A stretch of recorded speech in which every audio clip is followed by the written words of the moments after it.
In today's video, I'm going to show you how to make dark, atmospheric trap beats inspired by LITHE for that perfect night drive vibe. What's up YouTube, I'm Sideways and welcome back to the channel. If you clicked on this video, you certainly know who LITHE is and you know the aesthetics of his videos and the vibe of his sound. And over the half year or so, I've almost exclusively focused on making these type of beats, recreating this sound and vibe, and I sort of developed kind of my own style within this quite specific niche. And in today's video I want to show you what I do to make these type of beats. So let's get started. So usually I'm in around 122 to 128 beats per minute. 80% of the time when I make a LITHE type beat, I start with a piano. So here I got the very soft piano preset from Expand. You can basically choose whatever key you want. Today I'm gonna make a beat in D sharp minor. And I just start by finding a chord progression, finding some root notes, to be more specific, for a chord progression. I always make this 4 bars long, and now I just make simple chords out of this by always, just adding the 3rd and the 5th note. And then I just take the root notes and duplicate them 1 octave down to kind of have some bass notes. As you can see, this is a very simple and also quite boring chord progression. When you make these sort of beats, really, you want to keep it simple and it's going to sound nice in the end, even though it's not very special when you look at the theory. What I usually do next is I make the bass notes quieter, Alt X to adjust this offset, and then what I do is I use the strum eraser with Alt S on all the chords to make sure they don't start at the exact same time, so it sounds a little less robotic. And when you do that, what you always should do is cut these notes at the end of the bar. And then what I also do is I'm going to Tools and randomize the velocity. No, not the panning. What am I doing here? Slightly randomize the velocity to make it even more humanized. Yeah, and that's the chord progression we got.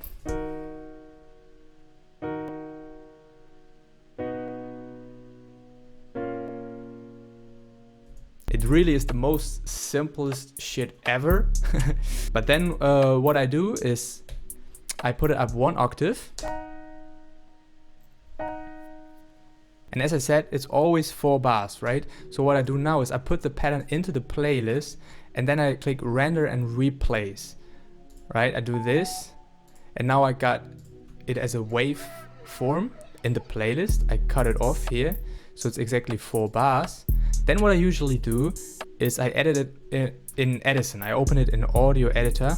I open it in Edison by clicking edit in audio editor. You can see here, there's a sample rate, 48,000 hertz, right? I right click on that and I put down the sample rate to around 9,000 and make sure to click resample. I accept that and I drag it onto the clip to replace it. And now we got this clip in the place with a reduced sample rate, which adds a little bit of character, adds sort of like a filter on it, and it makes a very slight difference, but it sounds kind of cool to me, so I always do it. You don't have to do it. What you should do, or what is more crucial at least, is that next I take this and I stretch it to 8 bars. That's why I always make a chord progression in an octave higher, because now if we have the sample to resample, make sure it's on resample, now it's going to be pitched down again 1 octave, and this is what we have now.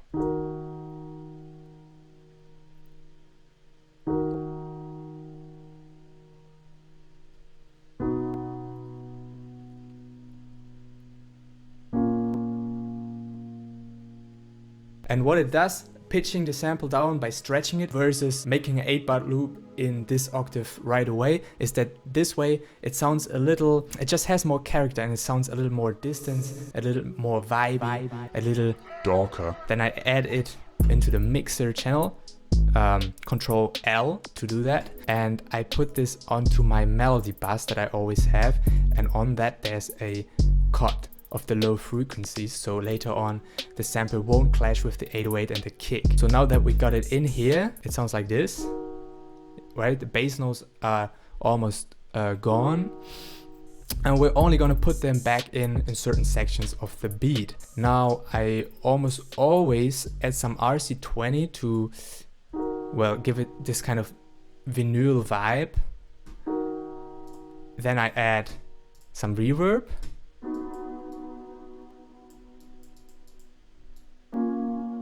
To really give it this spacey sort of vibe. And I like to add some microshift, which makes it wider, and also make it wider in the mixer by adjusting it to stereo. Having a very wide stereo image to me adds a lot of, yeah, this spacey vibe to it. And now we got our chords, which is the base of the beat basically. And what I like to do next is add some variations by duplicating this, making the second one unique and putting that one to stretch. So what we have now is that this one will be an octave higher because it won't be pitched down. Put this onto a different mixer channel so we can edit it separately, but I most often copy the settings over and then just increase the reverb usually.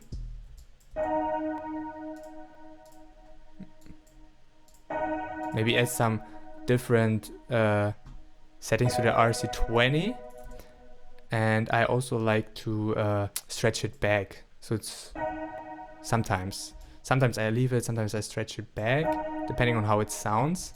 Here I like it more when it's stretched back, and I cut up the all the chords and kind of make it answer the main chords. Like it's like a reply to the main chords, but I kind of want it to come in softer. Yeah, very slightly. Make it quieter compared to the main ones. Now I'm thinking of stretching it out again, and let's maybe start it earlier, but have it fade in longer, slower, and cut it off.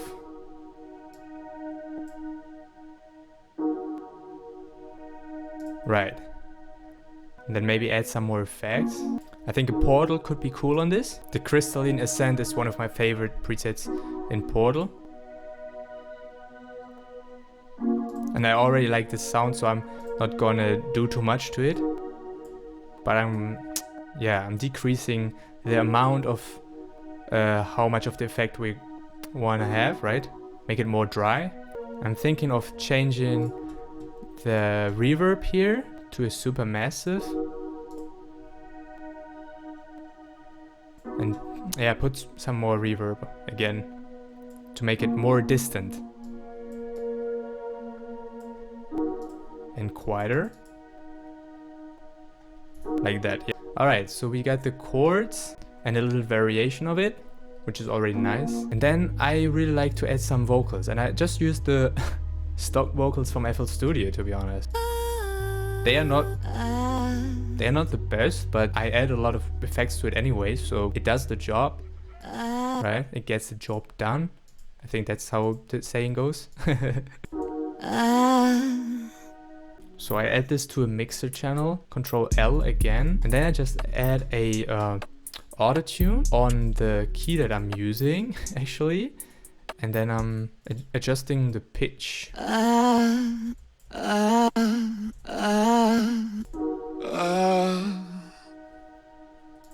of like this.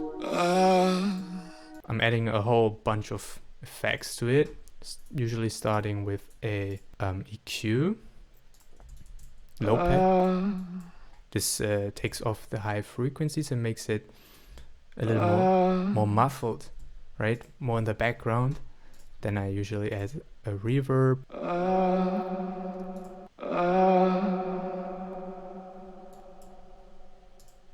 Yes, and then maybe a laugh filter. And make it much quieter. So it's really in the background, you know? What we can add also is one preset I really like from Supermassive, and you find it under Echoes Vocals, and it's the swelling quarters. And we put this to 50%, and now what we have here is it comes back like that. Maybe make it 2/4.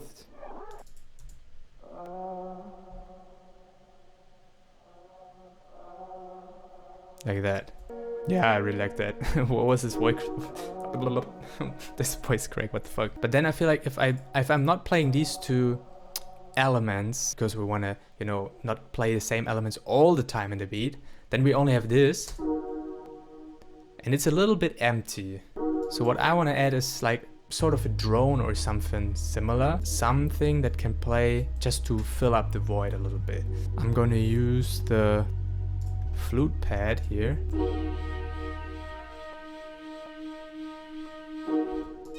Maybe add a higher octave as well.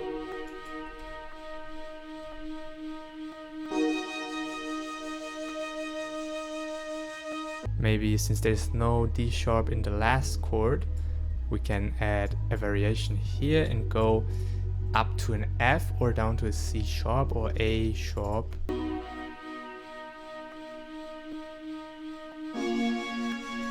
Like that, right? We're gonna first random replace this one as well without any effects on. So now we got this wave file. We're gonna reduce the sample rate quite a bit.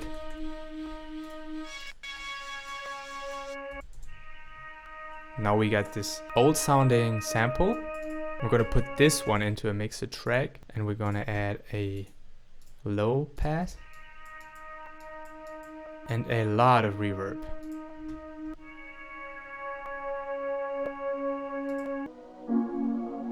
Now the whole thing is much fuller, you know? And even if we play only the chords in this, you know, there's much more to it. Alright, so once I'm happy with the melodic elements, what I do next is I'm gonna add some texture. And I'm thinking of making a separate video for just adding texture to your samples, so I'm not gonna explain too much about it. Let me know if you want a video about it. Tons of different ways you can do it. I find there's a lot of interesting sounds in Omnisphere.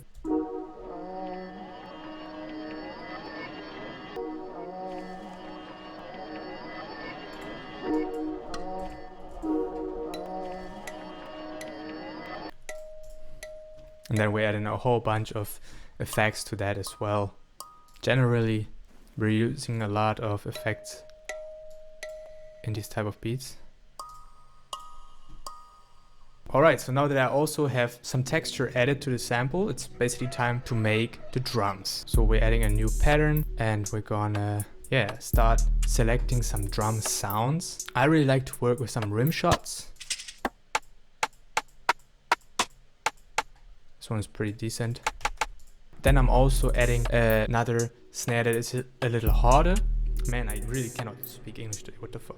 Basically doing a pattern like this most of the time. And I just copy it onto the other snare as well. And then we're gonna mix it later so it sounds good. And basically what I'm doing is I'm using the rim shot in one section and then layer it with the other snare in another section to emphasize on it a little bit.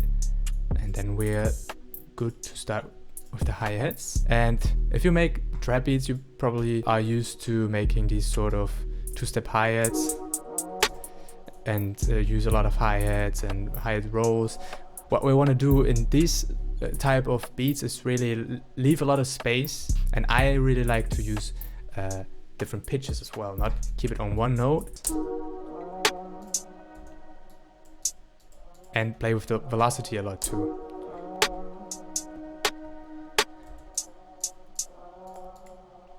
Oh, like this kind of.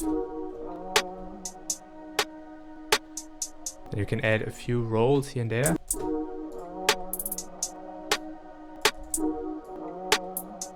The open hat is next. And what I like to do with the open hat is put the attack down, the hold up, decay, sustain, release, everything down. What this does is it gives me full control over the length of the note. I can play it like this, but also like this. Right, so now we can have a lot of fun with the open hat.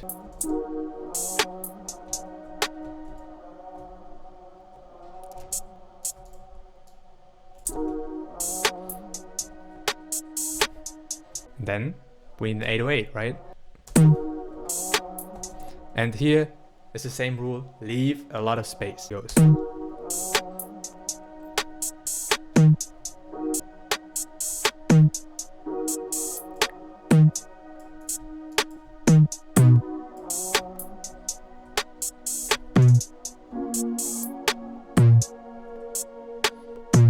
And the kick is next. Simple, right? Now what I like to do with the kick is to give it a slightly different pattern. Don't make it follow the 808, so they kind of like play with each other, you know?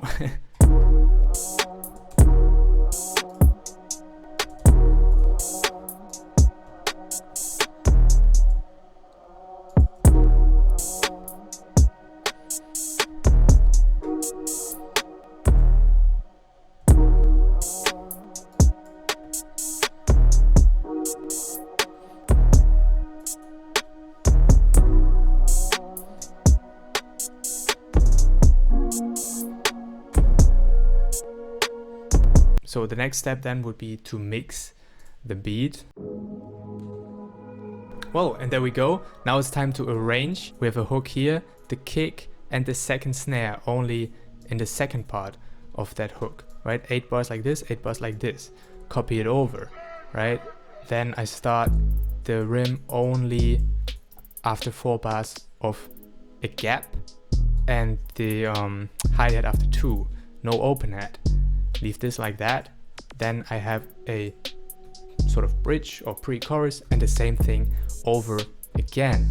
Chords will probably play all the way through. Now we can decide how to arrange the melodic parts. I think here you should have these.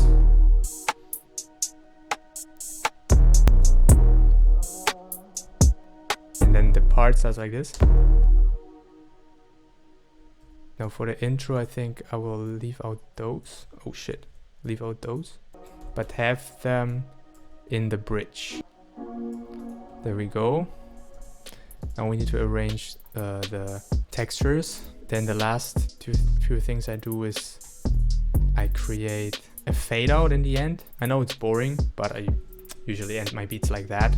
And then I create an automation clip of that cut of the low frequencies and have that only on when there's an 808 playing. And there you go, there's the full beat. That's how I make my LITHE inspired atmospheric dark night drive trap beats. Yeah, I really hope you could learn a little something in this video. If you got any further questions on how I do specific things, leave them down in the comments. I'll be happy to make another video explaining these things. Like for example, how exactly to do the textures. Leave a like if you enjoyed this video and subscribe if you want to see more videos of me making music. Stay tuned, 1 video every week this year. That's my goal. So I would love to have you on board. I'll see you in the next video. Bye. Oh, by the way, also follow my Instagram and TikTok, links in the description. Now let's listen to the beat.